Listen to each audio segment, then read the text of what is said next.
Welcome to an EchoTales production, where ordinary places hold extraordinary secrets. And every story invites you to listen a little closer. Settle in, dim the lights if you'd like, and open your mind to the unexpected. Let's begin with tonight's tale.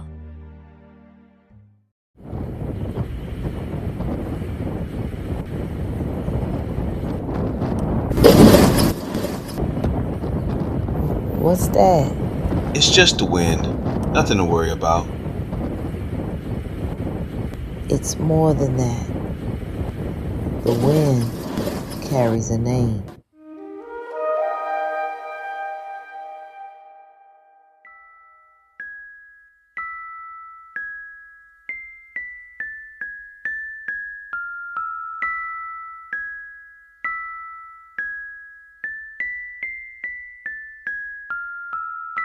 Estelle Whitfield, weakened by her illness, had been confined to her bedroom for nearly 3 months, leaving her immobile.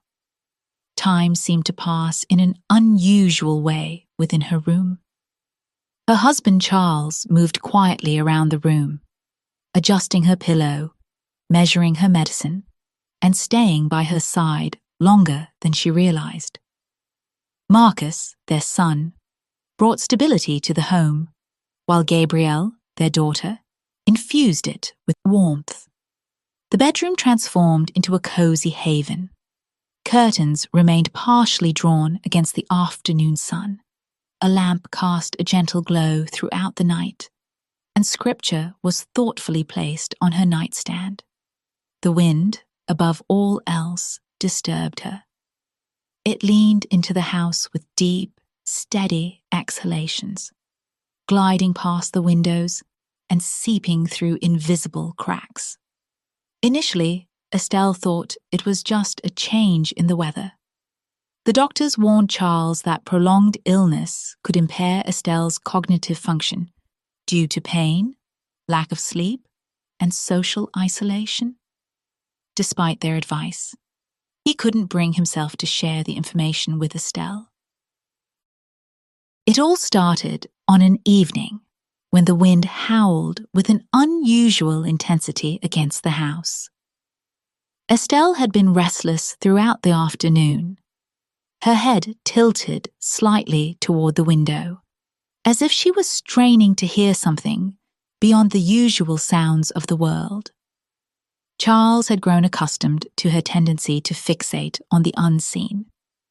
Her illness confined her to the bedroom, rendering her exceptionally sensitive to sounds that most people tend to overlook, like the creaking wood, the humming pipes, and the gentle caress of the wind against the house. As dusk settled, the wind, with deliberate and slow gusts, pressed against the house's siding. It glided along the windows as if seeking an entrance. Estelle remained motionless, clutching her blanket tightly at the edges. She softly uttered the name, Talia Brooks, almost as if she was uncertain whether it was meant to linger in the air or remain confined to her own thoughts. Talia Brooks was already familiar to the family. She was young, attended their church, and shared a close friendship with Gabrielle. As the room grew quiet, Charles tucked in her blanket and stayed by her side. Once the wind calmed down, she drifted off to a peaceful sleep. By morning, it would become clear if the wind's prediction was accurate or if signs of illness were manifesting in Estelle. We'll return shortly with Act 1. Morning arrived quietly, with sunlight gently filtering through the curtains. The house exuded a delicate stillness, a remnant of the restless night that had passed. In the kitchen, Marcus prepared coffee, while Charles, in the adjacent room, diligently folded laundry. The phone rang and Gabriel reached for it. Hello? Yeah? Oh my gosh! No! What happened? I just spoke with her yesterday. Talia passed away sometime during the night. She was discovered unresponsive in the morning. The cause of her death remained unknown. What is it? Talia. Charles gently took the phone from her trembling hands and listened as the details repeated themselves. He thanked the caller and hung up. Gabrielle wept openly. I don't understand it. She was just here last Sunday, and we spoke on the phone yesterday. Why? Why did she have to say her name? It's not your mother's fault. Charles peered down the hallway, his gaze landing on Estelle's bedroom. The door was slightly ajar, and he noticed that she was awake. He cautiously stepped inside, and before he could utter a word, Estelle's face turned towards him. We just got the news about Talia. Estelle nodded weakly. That night, the wind remained calm, but 2 weeks later, in the evening, the wind returned. It rose just before dusk, brushing against the house in that same steady rhythm. Not violent or urgent, just a constant presence. Estelle stiffened slightly, her chin tilting toward the window. This time, Gabrielle stood in the doorway, while Marcus walked past in the hallway. Estelle drew a deep breath. Deacon Harold Price. He's been ill for some time now. Estelle remained silent, lying back on her pillow and closing her eyes, as if the effort of listening had drained her. Just after sunrise, the phone rang. This time, Gabrielle didn't rush to answer. Instead, she stared at the receiver before responding. Gabrielle answered and then handed the phone to her dad. The voice on the other end was calmer. Deacon Price had peacefully passed away in his sleep. Charles thanked the caller and hung up. The news wasn't surprising since Deacon Price was elderly and had been unwell for quite some time. She said his name last night. It could be a coincidence. Sometime between 3 and 4 in the morning, when the world seems to rest, Estelle would be awakened again. Charles had fallen into a light sleep on the love seat beside her, his chin lowered to his chest. Estelle's eyes slowly opened as the lamp on her nightstand cast a subdued, amber glow across the room. She glanced toward the unoccupied chair near the dresser. The far corner, just beyond the main light, remained dimly lit. She stared at the softened shadow there. Initially, it resembled a vague distortion, like a deeper shape forming within the darkness. But then, the shape soon held its place. The outline remained stationary, yet it evoked a sense of familiarity. The slight tilt of the shoulders and the loose stance suggested someone stood with an uneven weight distribution. Curtis? Curtis, her cousin, had been a bright, quick-witted, energetic individual. Estelle's expression softened. Is that my baby cousin? And still wearing that denim jacket. You always had jokes. Making me and May laugh. What? No. Estelle, who are you talking to? For a fleeting moment, the room felt suspended, as if the very sound had become faint. Then, the shadowy figure seemed to dissolve back into the ordinary darkness of the room. Estelle blinked. He's gone. Who's gone? My cousin. My cousin Curtis came to see me. Charles glanced toward the dresser, which held only furniture and the soft glow of the lamp. It was the first time Estelle had ever mentioned a visit from a dead relative. We'll return shortly with Act 2.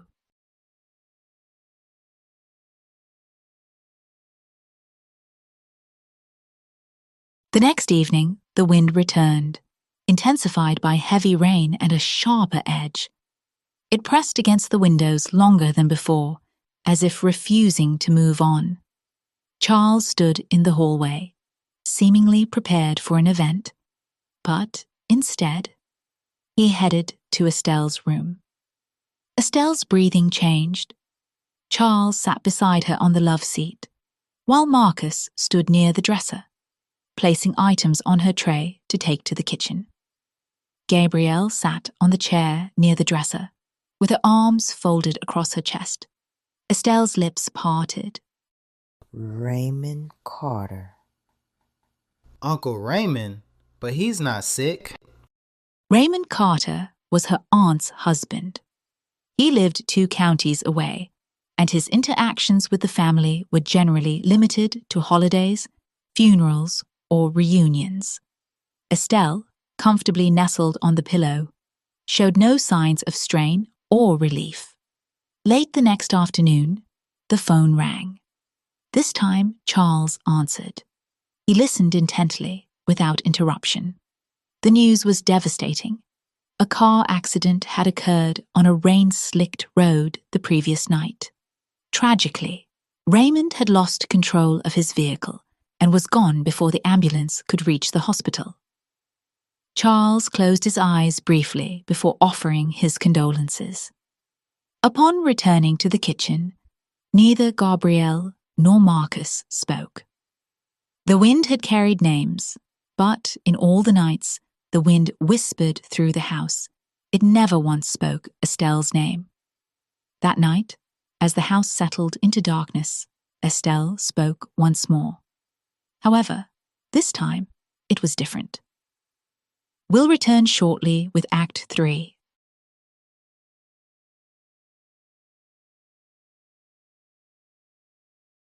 It was just past 3 in the morning when Estelle stirred again.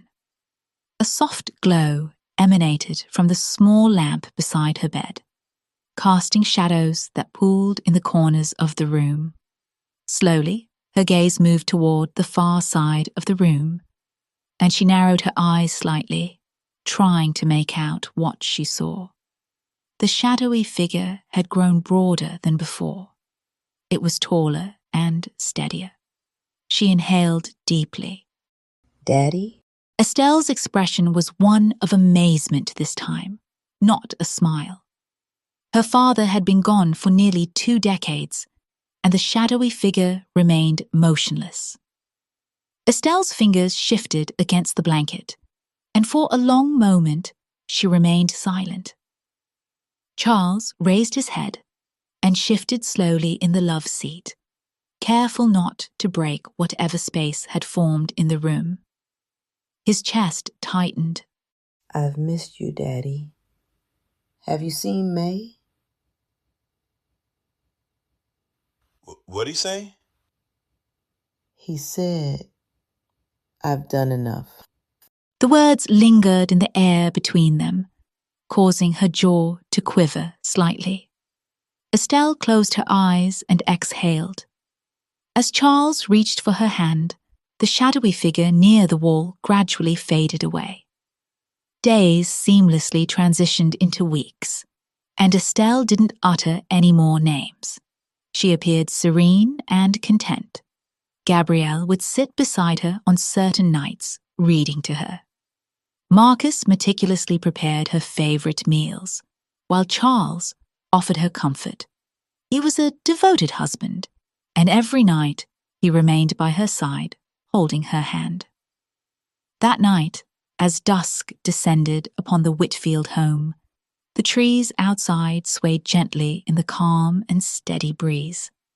Charles, lost in a deep sleep, was nestled in the love seat beside Estelle. Estelle's eyes were wide open, Her gaze shifted toward the corner near the dresser, where a smaller, gentler shape had gathered. The outline was sharp enough for Estelle to discern the faint outline of a dress.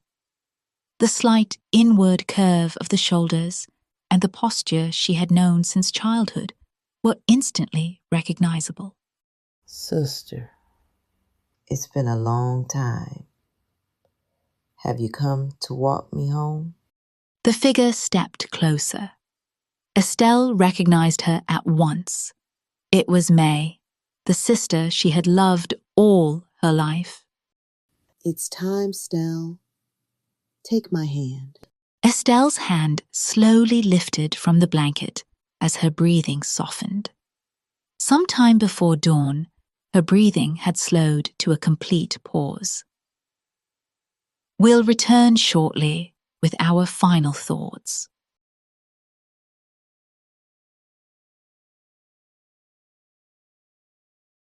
Morning arrived quietly. When Charles woke, the house was still. The small lamp beside Estelle's bed bathed the room in a soft amber hue. Her hand rested above the blanket, and her face held a calm that had not been there for months. Sometime before dawn, Estelle Whitfield had slipped away. Outside, the surrounding trees barely stirred. For several months, the wind carried names through the walls of their home, names that belonged to others. On the night Estelle joined her sister, the Whitfield home was calm and peaceful. The wind brought death for others, but silence came for Estelle.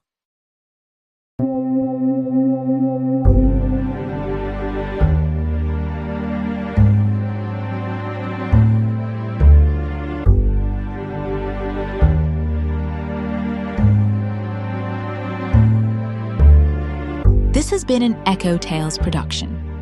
Thanks for listening. We hope you enjoyed today's story.